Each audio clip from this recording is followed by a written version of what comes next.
Allah Subhanahu wa taala mengatakan di dalam firman-Nya, wa min syarri hasidin iza hasad, dan daripada paling buruknya sifat hasud iza hasad, ketika dia sedang menghasud. Dan juga dikatakan oleh Nabi SAW di dalam sabda beliau, innal hasada ya'kulul hasanat kama ya'kulun narul khatab, sesungguhnya sifat hasud itu akan membakar, menghilangkan sebuah kebaikan-kebaikan sebagaimana menghilangkan api kepada kayu bakar.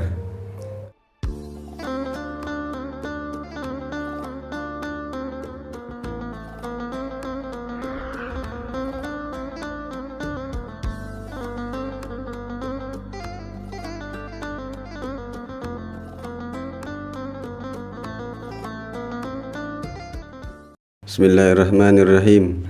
Assalamualaikum warahmatullahi wabarakatuh. Alhamdulillahi rabbil alamin, wa bihi nasta'in ala umurid dunya waddin, wa ala alihi wa sahbihi ajma'in. Sahabat cerita langit yang dimuliakan oleh Allah Subhanahu wa taala, banyak penyakit hati yang ada di dalam diri manusia. Di antaranya adalah sifat hasud, sifat iri dan dengki. Sifat ini adalah termasuk sifat yang tercela. Bahkan dikatakan oleh Imam Sya'rawi, ini adalah sebuah sifat, adalah sebuah penyakit hati, sifat yang dibenci oleh Allah Subhanahu wa taala dan juga dibenci oleh Rasulullah sallallahu alaihi wasallam. Saking dibencinya ini sifat, Allah Subhanahu wa taala mengatakan di dalam firman-Nya, wa min syarri hasidin iza hasad, dan daripada paling buruknya sifat hasud iza hasad, ketika dia sedang menghasud. Dan juga dikatakan oleh Nabi SAW di dalam sabda beliau, innal hasada ya'kulul hasanat kama ya'kulun narul khatab, sesungguhnya sifat hasud itu akan membakar, menghilangkan sebuah kebaikan-kebaikan sebagaimana menghilangkan api kepada kayu bakar.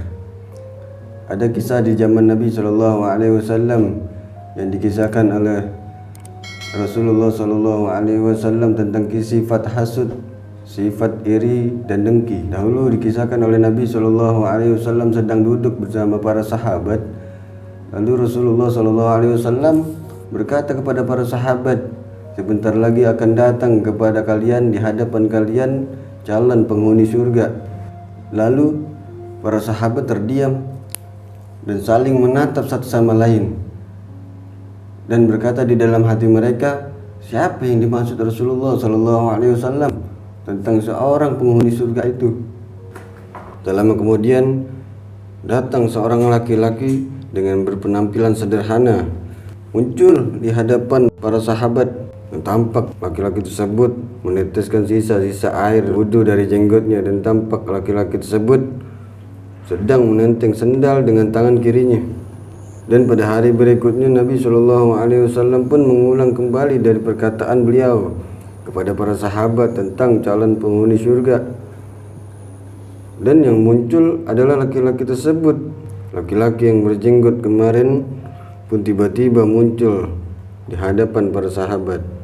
Dan di hari ketiga Nabi SAW pun mengulang kembali perkataan yang sama kepada para sahabat. Dan kejadian itu pun kembali terulang. Laki-laki tersebut tiba-tiba muncul kembali di hadapan para sahabat. Lalu mendengar ucapan daripada Nabi SAW itu, akhirnya salah satu seorang sahabat yang bernama Sayyidina Abdullah bin Amr merasa penasaran dan bertanya di dalam hatinya, apakah sebenarnya yang dilakukan oleh seorang laki-laki tersebut sehingga bisa dikatakan oleh Nabi SAW masuk surga? Dan Sayyidina Abdullah bin Amr pun mengikuti laki-laki yang dimaksud oleh Rasulullah SAW tersebut. Akhirnya Sayyidina Abdullah bin Amr menyapa kepada laki-laki itu, wahai sahabatku, apakah boleh aku menginap selama 3 hari di rumahmu? Lalu laki-laki tersebut menjawab, silakan, dengan senang hati. Pada akhirnya Sayyidina Abdullah bin Amr menginap di rumah laki-laki tersebut hingga 3 hari 3 malam pun berlalu. Sayyidina Abdullah bin Amr tidak sama sekali melihat seorang laki-laki tersebut melakukan amal-amal seperti apa yang dilakukan oleh calon penghuni surga. Dan yang terlihat oleh Sayyidina Abdullah bin Amr, ibadah laki-laki tersebut pun biasa-biasa saja. Lalu apakah yang membuat laki-laki tersebut bisa masuk surga?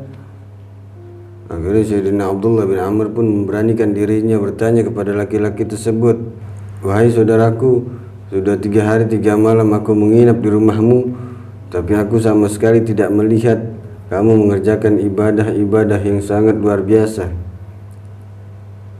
Tapi mengapa Nabi SAW berulang kali menyebutmu sebagai salah satu calon penghuni surga?" Akhirnya apa jawab laki-laki tersebut? "Memang aku tidak melakukan amalan-amalan yang istimewa. Aku tidak melakukan ibadah-ibadah yang sangat luar biasa. Akan tapi sebelum tidur aku berusaha mengingat kesalahan-kesalahan saudara-saudaraku yang seiman. Dan aku berusaha memaafkan kesalahan-kesalahan mereka sebelum aku tidur.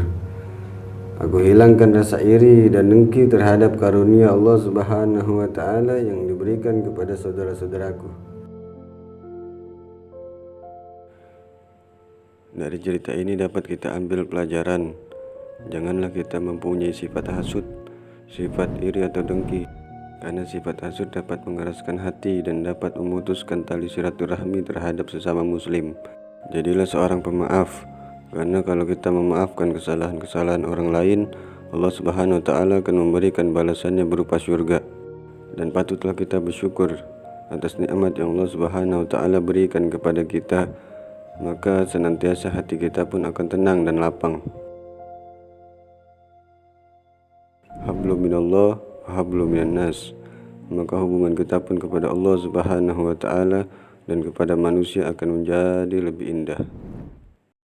Jangan lupa subscribe, like, comment, and share agar dapat menginspirasikan diri kita sendiri.